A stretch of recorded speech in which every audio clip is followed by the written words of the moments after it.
네, 여러분 안녕하세요. 행복한 재테크 진행의 박보경입니다.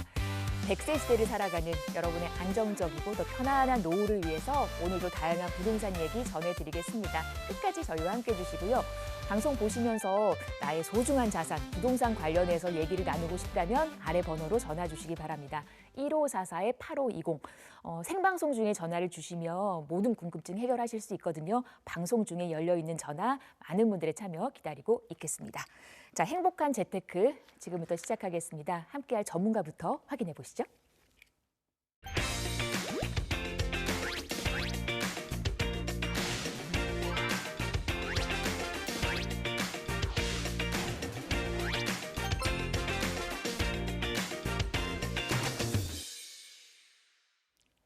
네, 저희 오늘은요 홍정기 전문가와 이 시간 함께하겠습니다. 안녕하세요. 네, 안녕하세요. 네, 반갑습니다. 네, 요즘 시장이 좀 혼란스러우시죠?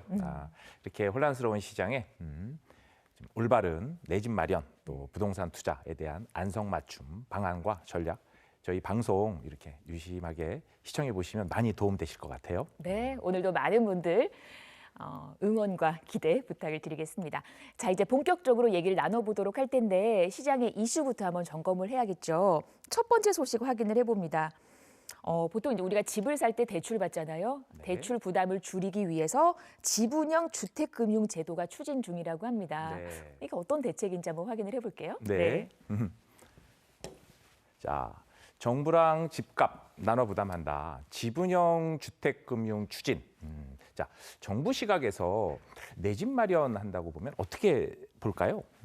자, 우선 보면 규제를 많이 하면 기본적으로 내 집 마련하기가 힘들고 또 규제를 많이 풀어주면 또 대출이 너무 과다하게 일어나니까 사실 머리가 좀 아파요. 자, 지분형 주택금융 조금 용어가 어렵긴 한데 한번 그림을 보면서 살펴보자고요. 자, 개인이 주택을 매수할 때, 자, 정부에서 한국주택금융공사 등 정책금융기관에서 지분 투자를 받는 방식이다라고 얘기가 돼 있어요. 자, 이 부분을 제가 한번 다음 그림을 통해서 좀 설명을 좀 드려볼게요. 자, 우리가 기본적으로 내 집 마련을 할 때 기본적으로 내 돈만 갖고 내 집을 사진 않잖아요, 그렇죠? 네, 자 이렇게 볼 때는 기본적으로 이렇게 보시면 될 것 같아요.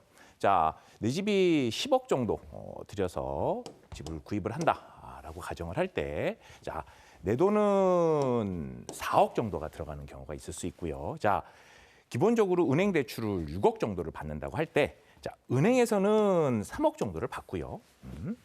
주택금융공사에서 3억 정도의 지분이 투자가 되는 겁니다. 자, 그러면 어떤 형태가 되느냐? 자, 은행에 상환할 때도 우리는 원리금 상환하듯이 네. 지금 매월 이자를 납부하는 것처럼 배당, 주택금융공사에서 투자한 부분들에 대해서는 기본적으로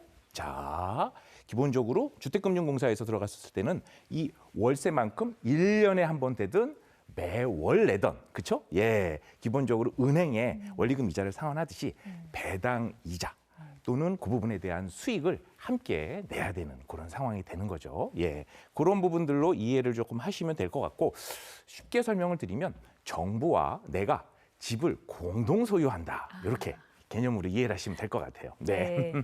보통 우리가 은행과 공동 소유를 해봤었는데 그쵸, 예. 이제는 정부와 함께 공동 소유를 하게 된다. 그러면 은행과 함께 공동 소유를 했었던 기존의 주택담보대출 있잖아요. 그렇죠. 예. 이거랑 이제 어떤 차이가 있나도 궁금하거든요. 그렇죠. 사실 이런 부분들을 하게 된 배경을 우리가 네. 조금 이해를 좀 해보자고요. 네. 네, 이해를 해보면 사실 첫 번째는 과도한 대출을 정부에서 규제하겠다. 근데 사실 그런 부분들을 또 너무 막으면 내 집 마련이 어려우니 그렇죠. 사실 방향 자체는 매우 긍정적이에요. 네. 자, 이런 부분에서 보았었을 때 실제로 은행과의 결정적인 차이는, 은행은 사실 원리금 이자를 내고 근저당 설정을 하는 과정이 보였어요. 정부는 사실 지분 투자를 한다. 공동 소유의 개념이에요. 즉 이익이 나게 되면 이익이 나는 이익만큼, 즉 내 집이 10억에 샀는데 15억이 됐어요. 자, 그럼 5억에 대한 시세 차익이 났단 말이에요. 자, 그럼 이 부분에 대해서는 이 5억만큼은 어떻게 되겠어요? 자, 은행에서는 이 부분에 대한 시세 차익을 원하지는 않지만 정부에서는 사실 이 부분에 대한 5억만큼은 이 시세 차익이 일어나는 부분만큼은 우리가 이 이익을 나눠야 되는 부분들이 생기는 거죠. 그러니까 함께 공동 소유의 개념이 맞다. 이렇게 지금 이해를 하시면 될 것 같아요. 네. 자, 그러니까 뭐 기존에 우리가 영끌이라고 했었던 그런 부분 있잖아요. 네. 지금 표를 보니까 이렇게 해가 갈수록 많이 지금 늘어나고 있는 최근에 1, 2월 사이에 늘어났거든요. 요 시기적인 부분도 한번 짚어보도록 할게요. 맞아요. 네. 네. 지금 말씀해 주신 것처럼 네. 다시 늘어나고 있는 주택담보대출. 지금 담보대출 시장이 심상치 않아요. 자, 이유는 집값 상승이 이제 제대로 초입기에 들어서서 집값의 파동이 움직임이 지금 시장에서 심상치 않습니다. 즉 담보대출이 같이 늘어나고 있는 상황이 되고요. 사실 근데 우리가 이런 부분들을 정부에서 추진하고 있는 부분들 중에서 우리가 좀 체크해 봐야 되는 부분들이 좀 있어요. 어떤 부분들이냐?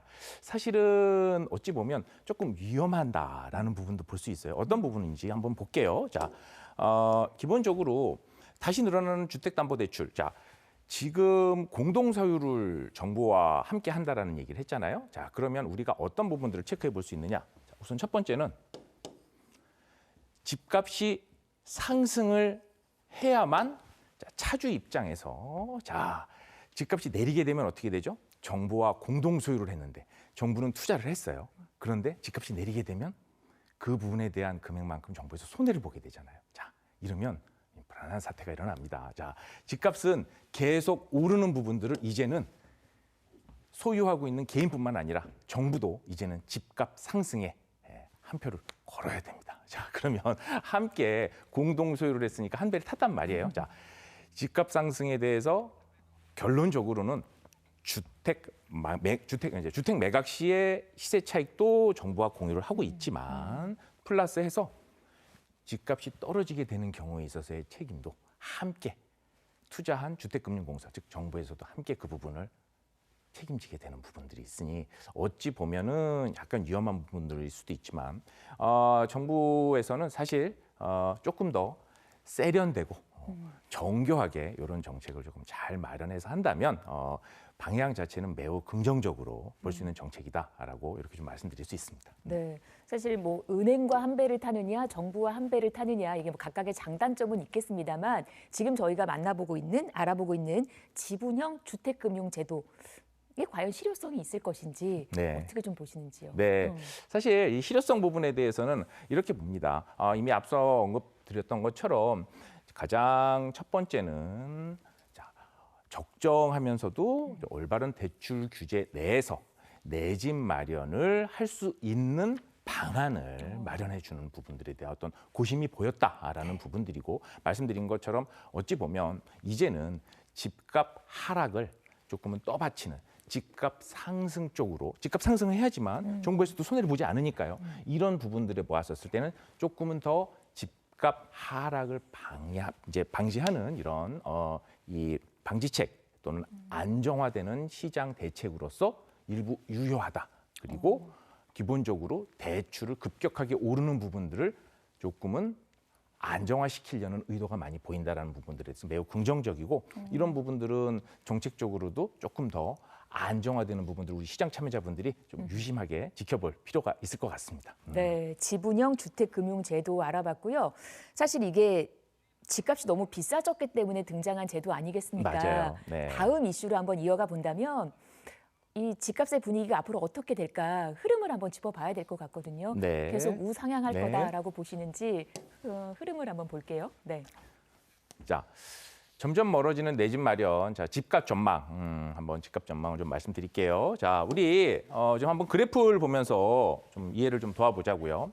자, 사실 서울 아파트 평균 매매 금액 추이에 대한 그래프예요. 자, 보시자면 기본적으로 이미 작년 우리 보신 것처럼 작년 초부터 집값 상승에 대한 부분들은 이미 우상향으로 그래프 기울기가 가고 있어요. 자, 가장 큰 부분들은 역시 공급 부족, 그죠? 예, 공급 부족에 대한 테마가 가장 크고요.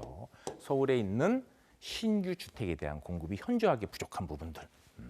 그리고 이제는 늘 우리가 지금 느끼는 부분들, 양극화로서 서울 집중화되는 부분들이 더 커져요. 자, 그렇다면 앞으로 집값 상승에 대한 전망들은 우리가 두 가지로 좀 볼 수가 있을 것 같아요. 자, 첫 번째는 지금은 신축 현상이 너무 두드러져요. 자, 신축 현상이 두드러진다는 얘기는 어떤 부분들로 우리가 이해를 할 수 있을까요? 자, 첫 번째는 전세가.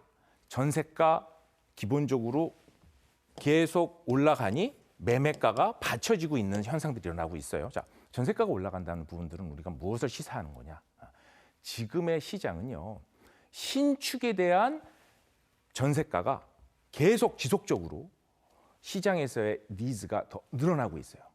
그리고 전세와 월세의 비중이 점점 5대5 비율까지 지금 월세가 점점 늘어나고 있거든요.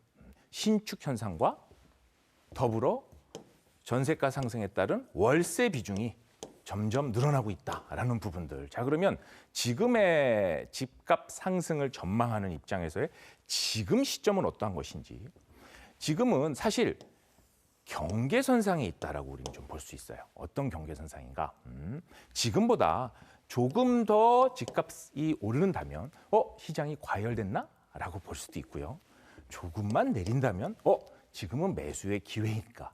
라고 볼 수도 있어요. 자, 어떤 의미인가? 자, 공급 부족 사태로 일어나는 큰 집값 상승의 방향은 우상향이 맞다. 그런데 지금의 시점에서는 오르는 우상향 기울기 속에서도요, 사실 과열되는 시기도 있고 조금 주춤하는 시기도 있단 말이에요. 그런 부분들에 이러한 그래프의 중간중간, 그렇죠? 예, 이러한 조정 시장, 다시 또 상승하는 부분들, 이런 시기에서 지금은 시장을 조금은 더 관망하되 큰 우상향 테두리에서 오를까 내릴까의 부분들에 대한 어떤 경계선상에 있다. 단 이러한 신축 현상은, 신축 선호 현상은 지속적인 전월세, 임대차 시장의 공급 부족에 따른 기본적인 수요가 밑바탕이 되어 있기 때문에 앞으로의 집값은 우상향, 조심스럽게 전망해 보도록 하겠습니다. 네, 서울의 집값 흐름까지 이슈로 전해드렸습니다. 홍정기 전문가와 함께 부동산 이슈 짚어봤고요. 방송에서 언급된 부동산 관련 설명은 전문가 개인의 의견입니다. 투자하실 때는 무엇보다 나의 성향을 보시고 신중하고 꼼꼼하게 잘 체크하시기를 바랍니다. 자, 그리고 홍정기 전문가와 함께하는 부동산 무료 세미나 준비돼 있거든요. 화면 보시면서 일정 확인해 보시죠.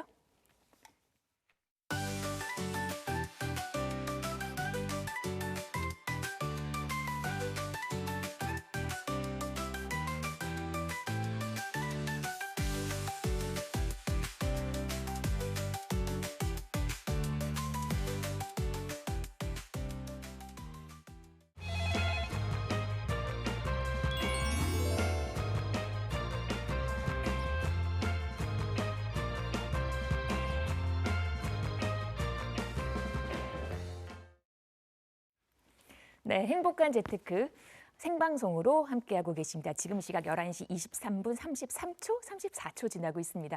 방송 중에 전화 주시면 나의 소중한 자산, 부동산 관련해서 얘기 나눌 수 있으니까요. 아래 번호입니다. 1544-8520. 지금 전화 주시면 저희가 꼭 받을게요. 자, 그러면 첫 번째 전화부터 연결을 해보도록 하겠습니다. 여보세요?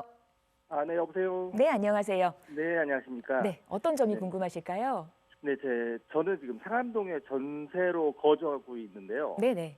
내 집 마련은 좀 해야 될 것 같은데 쉽지 않습니다. 네. 그 청약 통장은 가지고 있고요. 점수는 좀 안 되고, 네. 그 신혼 특별 공급도 좀 안 맞아요. 음. 그리고 강남권에 솔직히 실질적으로 투자할 수 있는 방법이 네. 다른 방법이 있는지 여쭤보고 싶고요. 네.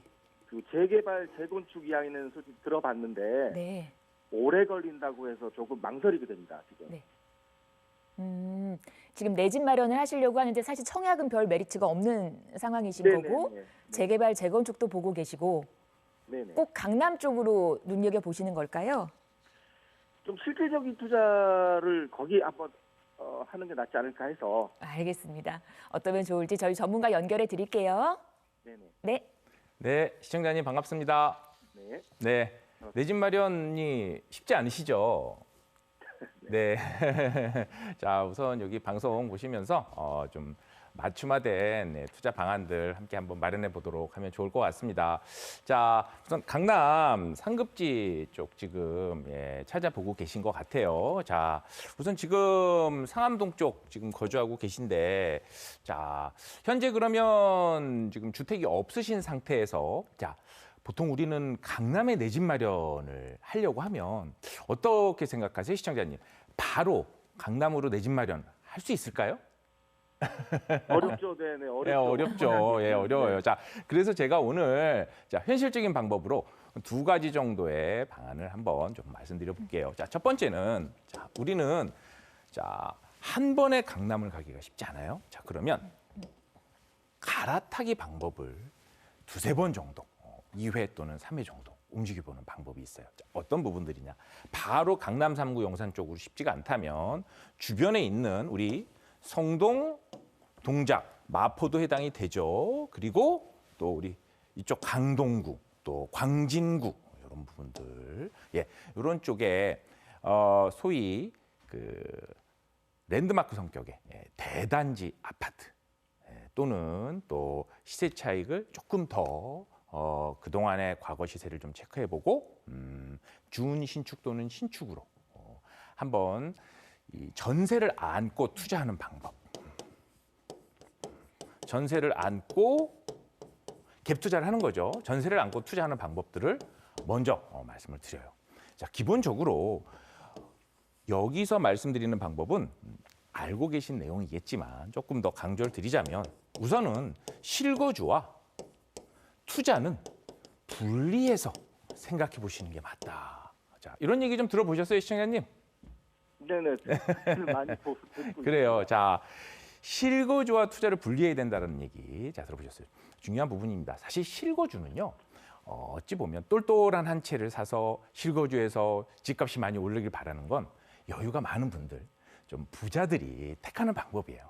일반적인 방법은요, 자, 전세를 안고, 즉 매매가와 전세가의 갭이 적은 그런 아파트들, 신축이나 준신축이 되겠죠. 이런 아파트들을 잘 골라서, 그런 주택을 골라서 전세를 안고 최상급지로 바로 넘어가기 전에 준상급지로 먼저 투자를 하는 방법들이에요. 이런 부분들을 단지와 또 해당 지역을 세부하게 분석해서 들어가는 방법들이 먼저 유효합니다. 구체적인 지역들은 아무래도 좀 방송 시간 제한이 있으니까 저희 세미나 좀 참석해 보시면 좀 도움이 될 것 같아요. 그리고 그 다음 쪽으로는 자, 상급지에 난 좀 바로 가고 싶다라는 부분들은 그리고 전세를 안고 갭 투자를 하는 아파트 투자 방법도 있지만 또 다른 부분들은요.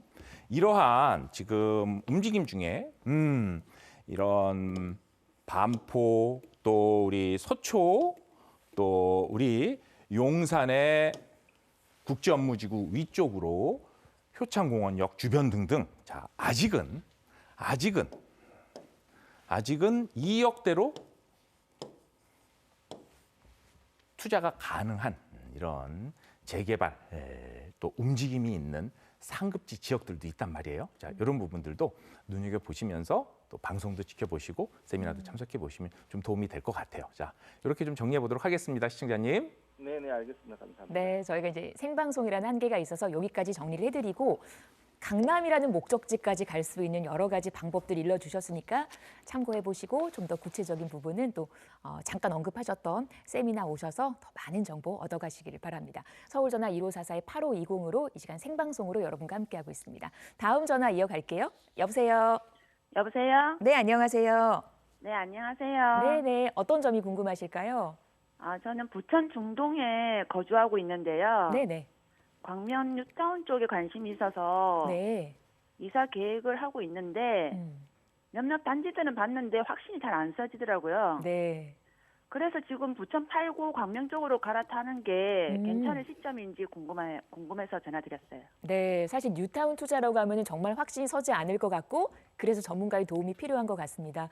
네. 부천 중동에 거주하시면서 광명 뉴타운, 가까운 광명 뉴타운을 보셨는데 이게 맞는 선택일지 우리 전문가의 고견을 한번 들어보도록 할게요. 네. 네.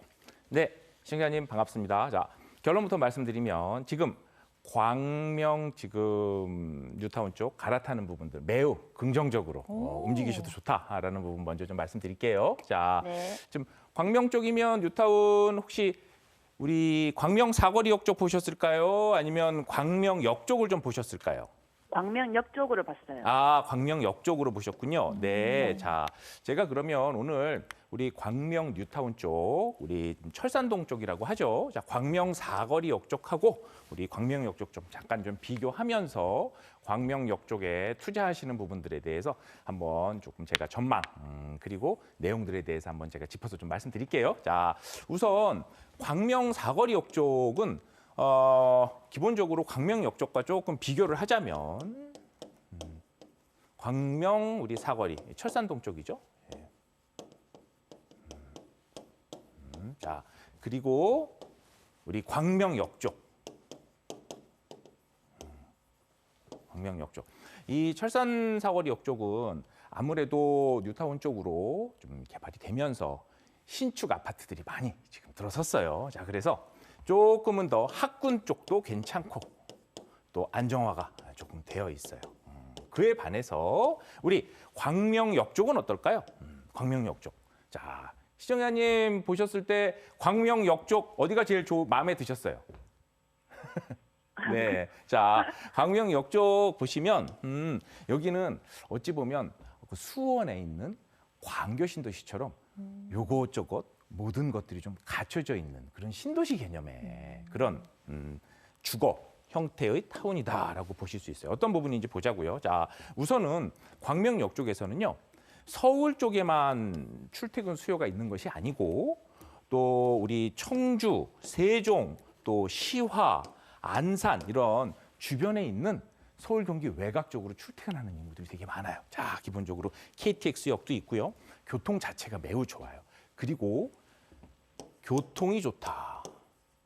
그리고 미래 가치가 앞으로 매우 기대가 되는 지역이에요.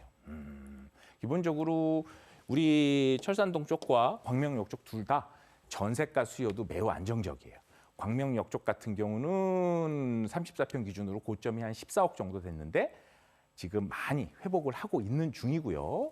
게다가 지금 실제로 봤을 때 전세가가 든든하게 뒷받침을 해주고 있기 때문에 실제로 실거주도 좋고요. 전세를 안고 갭 투자하는 방법도 상당히 괜찮은 지역입니다. 전반적으로 보았었을 때 아예 상급지로 가시기 전에 충분히 징검다리 역할을 할 수도 있고 실거주에서도 매우 괜찮고 앞으로의 미래 기대 시세 가치, 그러니까 앞으로 미래 가치도 상당히 기대되는 지역이다. 좀 이렇게 조금 정리를 해보고요. 구체적인 단지들이나 이런 부분들은 또 저희 또 세미나 한번 참석해 보시면 좀 도움이 되지 않을까 싶습니다. 네, 이렇게 좀 정리해 볼게요. 네, 감사합니다. 네, 보통 우리가 큰 숲을 보고 그 안에서 또 이제 좋은 나무를 찾는 거잖아요. 일단 숲은 잘 보셨다라는 얘기, 광명역이건 광명 사거리역이건 광명 뉴타운 쪽으로 접근하시는 거는 찬성의 의견 주셨습니다. 참고해 보시길 바라고요. 자, 계속해서 다음 전화 서울 전화 1544-8520으로 이 시간 함께하고 있습니다. 다음 전화 받을게요. 여보세요. 네, 여보세요. 네, 안녕하세요. 네, 안녕하세요. 네, 어떤 점이 궁금하실까요? 저는 강서구 발산역 쪽에 살고 있는데요. 네, 네. 저희 애들 교육도 있고 뭐 미래 가치도 생각하면 네. 좀 이사하는 게 좋을 것 같아갖고 고려 중이거든요. 네, 네. 그 강남 쪽은 너무 비싸고 너네 목동 27평 정도는 가능할 것 같아서요. 네, 네. 알아보고 있는데 목동은 좀 미래 가치가 어떤지 궁금해서요. 네. 강서구 발산역 쪽에서 네. 강남 쪽으로 살짝 이제 몸을 틀어보려고 지금 하시는 것 같습니다. 목동의 네. 분위기, 아이 키우기 너무 좋을 것 같긴 한데 투자처로는 어떤지 또 전문가의 의견을 한번 들어볼게요. 네. 네. 네, 반갑습니다, 시청자님. 네, 안녕하세요. 네, 자, 목동을 선택하시는 가장 큰 이유가 뭘까요? 어떤 것 때문에? 교육. 애들 교육, 그렇죠. 예, 애들 교육 역시 중요합니다. 목동에서 가장 투자로도 그렇고 실거주로도 그렇고 의미가 있죠. 예, 교육, 학군. 자, 그러면 목동으로는 전세를 안고 투자하실 계획이신 거예요? 아니면 아예 실거주로 이사를 하실 계획이실까요? 아, 실거주 생각하고 아, 있어요. 실거주도 생각을 하고 네네. 계시는군요. 예. 자, 그러면 자, 목동에 대해서 오늘 이 시간에 우선 제가 이해를 좀 돕는 부분으로 여러 가지 부분들 관점에서 좀 도움 말씀 드려보도록 하겠습니다. 네. 자, 목동은요. 자, 기본적으로 우리 목동 위쪽으로, 목동역 위쪽으로 목동 1단지부터 우리 7단지까지 7개 단지가 구성이 돼 있죠. 그리고 목동역 아래쪽으로는 목동 8단지부터 우리 14단지까지 쭉 아래쪽에 지금 구성이 되어 있어요. 자, 목동의 가장 큰 특징. 자, 제일 좋은 부분들 역시 학군입니다. 학군. 입지도 좋고 생활 안전성도 좋아요. 학군이 가장 좋고요. 무엇보다 단지가 이렇게 모여져 있으니 늘 아파트를 투자 관점에서 볼 때도 우리는 균질성, 즉 우리 아이가 학원을 가요. 자, 아파트를 나왔어요. 그런데 아파트들이 모여져 있는 단지를 이렇게 통해서 가는 부분들, 균질성이 좋은 거예요. 자, 그런데 나 홀로 아파트예요. 학원을 갈 때, 혹은 우리 아이가 어디 다른데 이동을 할 때 이렇게 저렇게 골목과 주택가를 넘어서 큰 길도 건너가야 되고 이런 부분들은 균질성이 좋지 않다라고 볼 수 있어요. 자, 목동은 어때요? 균질성이 좋은 편이죠? 네, 아주 좋아요. 자, 입지도 좋고 다 학군 너무 좋아요. 자, 이런 목동에서 사실 자, 조금 아쉬운 부분들 어떤 걸까요? 우리가 기대감은 있지만 재건축 부분입니다. 재건축. 자, 목동이 재건축 쪽에서 조금 아쉬운 부분들이 어떤 게 있을까요? 자, 기대감은 있는데 속도가 조금 느리다? 많이 느리다라고 볼 수 있어요. 자, 그 이유는 역시 학군과 연관이 돼 있고 이 부분들은 크게 보면 대체 수요가 없다라고 볼 수 있습니다. 자, 어떤 의미냐? 자, 크게 보세요. 자, 목동에서 중심을 보았었을 때, 자, 일단 단지별로 재건축을 한다고 하면 어딘가 이주를 해야 되잖아요. 그렇죠? 자, 강남을 예를 들어 볼게요. 자, 강남의 개포동이 재건축을 해요. 그럼 부근에 도곡, 대치, 또 뭐 양재 주변에 이주를 할 수 있는 대체 이주 수요의 아파트 단지나 주택들이 있어요. 자, 그런데 목동의 경우에는 이주를 하려면 신월, 화곡, 또 이쪽 양평, 자, 학군을 대체할 만한 또 이런 단지의 이런 부분들을 외부에서 흡수할 만한 대체 수요가 지금 없습니다. 자, 그렇기 때문에 재건축의 속도가 느릴 수밖에 없어요. 자, 강남 쪽의 재건축, 개포나 반포 쪽에서는 대체 수요가 있지만 자, 목동은 이런 부분들이 좀 없다라는 것들이 좀 아쉽고 그런 부분들 때문에 재건축의 속도가 느린 것이에요. 하지만 지금 목동은 현재 규제가 완화되는 시점에서 충분히 가격과 시세가 분출이 충분히 가능할 모멘텀과 잠재력이 있는 결론적으로는 저평가가 되어 있는 지역 중에 하나입니다. 저평가가 되어 있는 지역 중에 하나고요. 무엇보다 목동 같은 경우는 사업성도 좋아요. 재건축을 하게 되는 경우에 지금 현재의 용적률도 낮고요.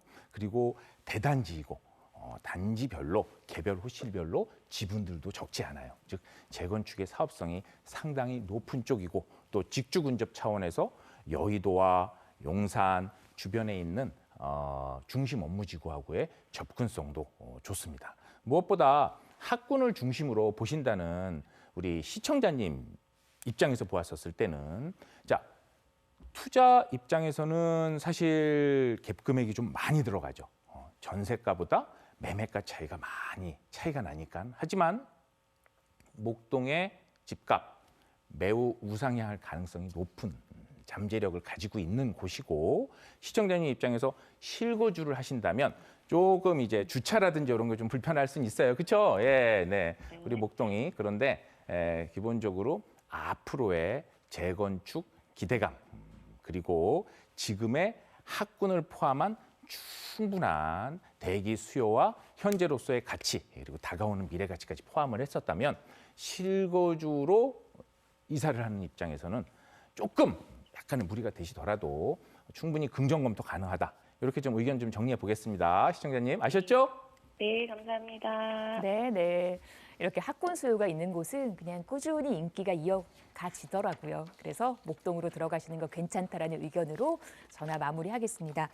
방송에서 언급된 부동산 관련 정보는 전문가 개인의 의견입니다. 투자하실 때는 나의 성향에 맞게 꼼꼼하게 체크하시고 투자는 나의 몫이라는 점 꼭 참고하시기를 바랍니다. 자, 그러면 계속해서 다음 전화 이어가 보도록 하겠습니다. 1544-8520 활짝 열어놨습니다. 여보세요. 안녕하세요. 네, 안녕하세요. 자, 어떤 점이 궁금하실까요? 네, 저희가 아들에게 증여로 집을 해주려고 하는데요. 네네. 아파트는 비싸니까 부담되고 많이 오를 지역에 작은 빌라를 알아보는 중인데요. 네네. 좋은 지역 추천받고 싶고요. 집 사주기 전에 분가를 시켜야 되는지 절세할 수 있는 방안도 좀 궁금합니다. 네, 세금적인 부분도 아껴야죠. 아껴야죠. 그렇죠? 네. 자, 아들에게 증여로 집을 알아보고 계신다고 하고요. 아파트는 부담이 돼서 좀 빌라도 좋다라는 얘기까지 들었습니다. 전문가의 의견을 한번 들어볼게요. 네. 네. 네, 반갑습니다. 네. 네, 안녕하세요. 자, 절세 방안까지 좀 많은 부분들 궁금해하시는데, 자, 우선 방송에서는 시간 관계상 저희가 좀 짧게 제가 좀 말씀 좀 드려보도록 할게요. 자, 기본적으로 아드님 쪽으로 지금 명의해서 주택을 매수하시려고 그러는데, 아드님 나이가 어떻게 되세요? 네, 29이요. 아, 네, 29. 네. 자, 그러면 첫 주택 지금 마련하려고 하시는 거고, 자, 기본적으로 강남 쪽이나 주변에 아파트랑 좀 알아보니까 어때요? 집값이 좀 많이 좀 비싸죠? 네, 너무 비싸요. 증여도 부담되고 네. 세금도 좀 부담이 되고. 그래요. 맞아요. 많이 좀 비싸요. 자, 지금 그러면 아드님이 혹시 직장은 좀 다니고 계신 건가요? 네, 직장 다녀요. 아, 네네. 그래요. 자, 그러면 제가 오늘 간단하게 절세하실 수 있는 방안하고 몇 가지 좀 말씀을 드릴게요. 자, 우선 이 내 집 마련을 한다. 내 집 마련을 한다라고 보면 그중에서도 아파트 쪽도 보고 계시지만 비아파트 쪽도 함께 보신다면 우선은 제가 아파트 쪽은 앞서 말씀드린 것처럼 청약 통장을 활용하는 방법도 있지만, 자, 전세를 안고 준상급지나 또 그 다음 차차 상급지 쪽으로 보고 계시는 방법도 있고요. 지금 시청자님 질문 주신 것처럼 비아파트 부분, 지금 그러니까 빌라, 뭐 다세대 주택 이런 부분들이죠. 자, 이런 부분들을 선택하실 때는요. 우선 두 가지 포인트를 좀 체크해 보시면 좋을 것 같아요. 우선 첫 번째는 자, 상급지에서 상급지, 자, 우리 강남 3구, 용산 이런 부분들 다 포함됩니다. 상급지에서 재개발의 움직임이 있는 재개발의 움직임이 있거나 재개발 움직임 또는 뭐 재개발 분양권에 가까운 이런 부분들, 그렇죠? 예, 그리고 이런 부분들을 좀 태클 하시는 부분들이 있을 수 있고요. 또 하나는 이러한 꼭 상급지가 아닌 준상급지에서도 실제로 주변에서 이제 많이 얘기들을 하는 지역들이 있어요. 그렇죠? 예, 그런 지역들 중에서도 역시 실제로 전세 수요가 충분히 뒷받침이 되는 지역들. 그러니까 비아파트도 사실 이 신축과 준신축으로 나눠볼 수도 있고, 기본적으로 이런 부분들을 주택에 대해서 투자를 할 때 잘 모르겠다, 어떤 부분들에 대한 지역 선정을 할 때 조금 애매하고 혼란스럽다 할 때 기준에 대해서는 자, 전세 수요를 꼭 보시는 게 좋아요. 기본적으로 실제로 매매가는 특히 빌라 같은 경우는 건축주나 매도인 입장에서는 약간 고무줄, 조금 가격이 높을 때도 있고 낮을 때도 있고 좀 그런 경향이 있잖아요. 그렇죠, 시청자님? 네. 네. 그런데 전세 가격은 그렇지가 않아요. 지금 안 그래도 지금 126% 룰까지 또 잡혀져 있고 또 기본적으로 허그 주택도시보증공사에서 그러니까 보증을 해주는 범위가 제한이 돼 있고 또 기본적으로 지금 사실 빌라 전세를 찾고 있는 젊은 층들의 수요는 적지 않을 뿐더러 상당히 똑똑합니다. 즉 집주인이 내 전세금을 보장해 줄 거라고 생각하는 젊은 친구들이 많지 않아요. 지금은 주택도시보증공사 허그에서 보증을 해주는 그 범위 내에 있는 전세를 찾고 그만한 가치가 있는 집에 들어가려고 하거든요. 이해되시죠, 시청자님? 자, 네. 예, 그렇기 때문에 전세 수요가 충분히 있는 지역들을 좀 골라야 된다. 자, 그러면 예시를 들자면, 자, 우리 아까 잠깐 말씀드렸지만 우리 뭐 반포 요 아래쪽 또 우리 서초역 주변에 우리 예술의 전당 아래쪽에 정보사 부지 개발하고 있는 곳들이라든지 또 우리 용산 쪽 국제업무지구 쪽 바깥쪽에 현재 약간의 재개발 움직임이 있는 이런 상급지에서도 충분히 소액으로 투자 가능한 지역들도 있어요. 이제 방송에서 구체적으로 이 세부 어떤 뭐 주소나 지역을 말씀드리지는 않지만 이런 지역들도 함께 체크해 보시면 좋다. 이렇게 좀 말씀 좀 드리고 싶고요. 자, 우리 절세 방안 좀 말씀해 주셨으니까 좀 짧게 우리 시청자님 케이스에 대해서 말씀 좀 드릴게요. 자, 세대 분리에 대해서 잠깐 좀 얘기를 해볼게요. 세대 분리. 자, 세대 분리에 대해서 얘기를 좀 해보자면 기본적으로 우리가 아드님께 시청자님 증여해서 지금 절세를 하려면 1가구 1주택 비과세 특례를 받으시는 게 좋아요. 자, 비과세 특례. 이런 말씀 들어보셨어요? 네. 네, 그렇죠. 예, 당연히 들어보셨을 것 같아요. 자, 자, 비과세를 받기 위해서는 자, 기본적으로 어머니 아버지하고 아드님이 세대가 분리가 돼야지 집을 내 등기로 아드님 명의로 샀었을 때 실제로 1가구 2주택 비과세 특례를 받을 수 있어요. 이후에 집을 팔 때. 자, 세대 분리의 요건은 첫 번째로는 아드님 나이가 30세가 이상이 돼야 돼요. 근데 지금 30세는 안 되시는 것 같아요. 그렇죠? 예. 자, 내년부터 되는 거예요. 자, 지금 29세시니까. 자, 두 번째는 나이하고 크게 상관없이 결혼을 하시면 돼요.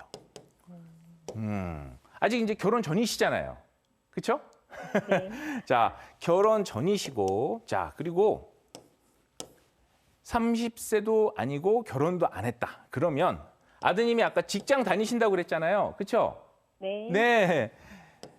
직장을 다니시는 부분으로 자, 중위소득 1인 가구 기본 중위소득의 40%가 넘어야 된다라는 규정이 있어요. 이거는 쉽게 말씀드리면 1인 가구 중위소득이라는 부분들이 월 평균 현재 24년, 25년 기준으로 230만 원이 조금 넘어요. 자, 여기에 한 40% 정도니까 월급, 아드님의 월 평균 소득이 대략 한 96만 원 선, 100만 원 조금 안 되는 정도가 월 소득이 되신다면 충분히 세대 분리를 할 수 있는 요건, 즉 절세를 하면서 아드님 이름으로 주택을 등기해서 매수하고 증여하시는 부분들에 대해서는 세금도 좀 절감할 수 있다. 이렇게 좀 부분 이해하시면 좋을 것 같아요. 또 추가적인 부분들은 또 언제든 또 문의 주시면 좋을 것 같고요. 네. 네, 이렇게 네, 감사합니다. 네, 마무리해 드리겠습니다. 아드님께 또 좋은 주택 증여해 주시기를 바라고 여기에 더해서 세금적인 혜택까지 꼭 챙겨보시기를 바랍니다.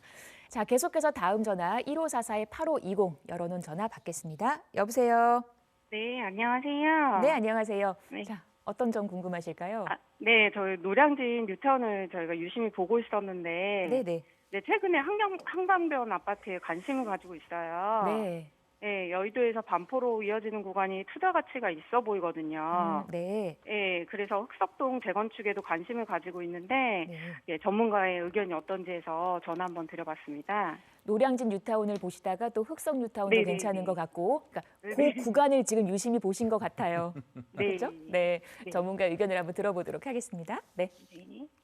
네, 시청자님 바로 답변 드릴게요. 자, 네. 노량진 뉴타운 보셨다가 흑석동, 좀 한강변 쪽 관심 있으신 것 같아요. 자, 노량진 뉴타운에서 흑석동 보셨으면, 자, 흑석동이 지금 우리가 서반포, 반포의 서쪽에 있으니까 서반포라고도 합니다. 자, 네. 흑석동에서는 지금 가장 대장이 우리 7구역을 네, 7구역을 우리 기본적으로 재개발해서 아파트로 탈바꿈한 우리 아크로 리버하임이라는 단지 한 25억 선 정도 매매가 많이 올랐죠. 예, 지금 네. 호가는 25억, 26억, 27억도 지금 나오는 부분들이 있어요. 지금 오른 상태고, 자, 이 부분을 기준으로 흑석 뉴타운 지금 많이 개발 진행이 됐고, 또 이제 현재 입주를 앞두고 있는 것도 있고, 이제 초기 정비 계획 구간 단계인 것도 있어요. 그 부분 조금 좀 짚어서 말씀드리고, 이런 것들 매수하실 때 팁도 하나 좀 드려볼게요, 오늘. 자,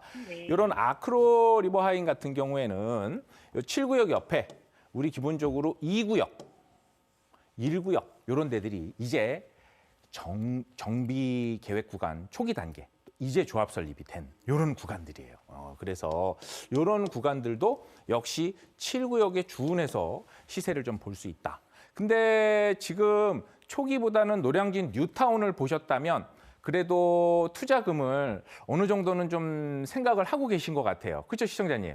네. 네. 그래서 예, 보시면 현재 지금 흑석동에서 그래도 시세를 거래하면서 매수해 볼 만한 곧 입주를 앞뒀다기보다는 이제 착공을 해서 준비를 하고 있는 데들은 이쪽 우리 11구역 그리고 이쪽에 9구역 예, 이런 데들 아마 보셨을 것 같아요. 자, 근데 여기서 말씀드리려고 그러는 부분들은 이런 9구역, 11구역들이 이제 신축이니까 지금의 시세, 즉 앞으로의 좋아질 것은 사실 앞으로 얼마큼 집값이 좋아져서 오를 것인가에 대한 미래 가치는 현가로 환산해서 봐야 되는 부분들이 있습니다. 자, 그렇게 보았었을 때 25억 선 기준인 아크로 리버하임을 기준으로 한번 볼게요. 지금 아마 보셨다면 특히 9구역, 11구역 같은 경우에 지금 대우건설 푸르지오 브랜드가 들어오는 걸로 지금 되고 있죠. 여기 같은 경우가 현재 매물, 기본적으로 권리가액이라는 거는 재건축, 재개발의 가장 기준이 되는 내 물건에 대한 가치에 대한 부분들을 산정해 보는 부분들이에요. 예. 자, 권리가액. 자, 권리가액들을 한번 보자고요. 권리가액이 대략 5, 6억 정도 되는 물건이 현재 거의 재건축이 이제 착공해서 준비하고 이런 단계이기 때문에 프리미엄이 거의 9억에서 10억 정도까지 지금 프리미엄이 붙어 있어요. 그런데 이쪽의 조합원 분양가가 대략 9억에서 10억 정도. 조금 74 타입은 7억, 8억짜리도 있어요. 자, 그러면 여기에다가 분담금도 우리는 부담할 걸 생각을 해야 된단 말이에요. 자, 그럼 시청자님 입장에서는 자, 제가 만약에 실거주를 생각하신다.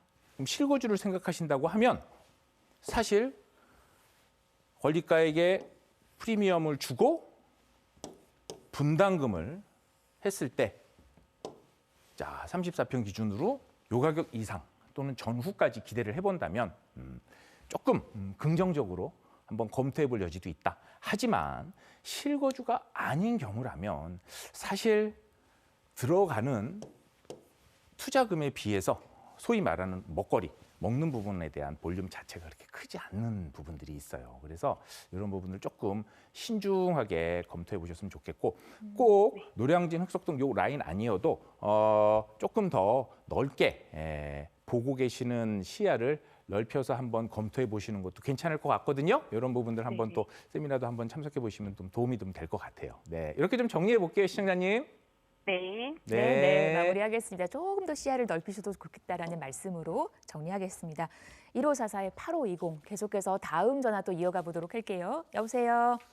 아, 여보세요? 네, 안녕하세요. 네, 안녕하세요. 네, 자, 어떤 네. 점이 궁금하실까요? 아, 제가 오래된 다가구를 한 채 갖고 있는데요. 네네. 그게 부천 도당동 3층짜리 음. 다가구를 임대 놓고 있거든요. 네네. 근데 관리가 너무 힘들어서요. 네. 세입자 관리나 뭐 보수 문제로 자꾸 스트레스를 받고 있어서요. 그렇죠. 네. 네, 수익도 그렇게 크지 않아서 이걸 깔끔하게 정리하고 다른 안정적인 자산으로 바꾸고 싶어서요. 네, 네, 네. 전문가 의견이 궁금합니다. 네, 3층짜리 다가구를 갖고 계시다 보니까는 이제 이 집집마다 이렇게 뭘 해달라는 얘기도 많을 것 같고 혹시 또 네. 이제 빠질까 봐 걱정도 되고 관리가 쉽지 않을 것 같아요. 갈아타는 게 좋을런지 전문가의 의견을 한번 들어보겠습니다. 바꿔드릴게요. 네. 네, 반갑습니다, 시청자님. 네, 안녕하세요. 네, 부천 도당동 오늘 또 다양한 우리 지역 질문이 왔어요. 네. 자, 부천 도당동 쪽을 제가 한번 여기 위성 지도를 한번 좀 볼게요. 자, 보시면 자, 어떠세요?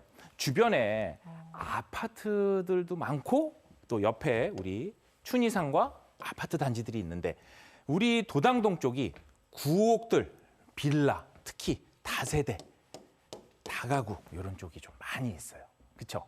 즉 노후된 구옥들, 수익적 측면에서는 이런 부분들은 우리가 노후 또 지금 현재 수익도 잘 나지 않으시니까 노후 저수익 자산이라고 보실 수 있죠. 결론부터 말씀을 드리면 이런 노후 저수익 자산은 우리가 리밸런싱을 해서 현금 흐름도 조금 더 괜찮아지고 또 장기적인 안목에서 봤을 때 장기 안전자산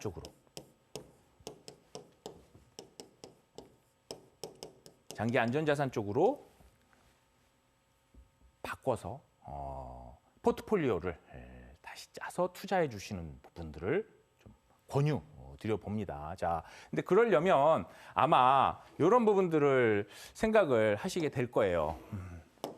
지금 이 노후된 또 다가구 보유하고 계신데 좀 팔리려고 하니까 좀 잘 안 팔리시죠? 그런 부분들이 고민이 좀 되실 것 같아요.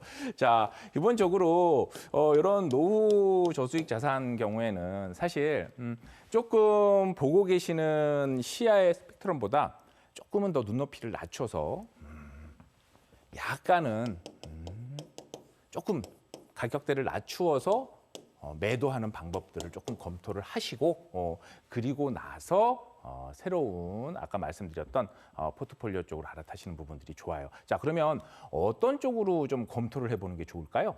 자, 만약에 새로 갈아타셔서 검토를 해보신다면 서울에 있는 또는 서울 경기권에 있는 준신축의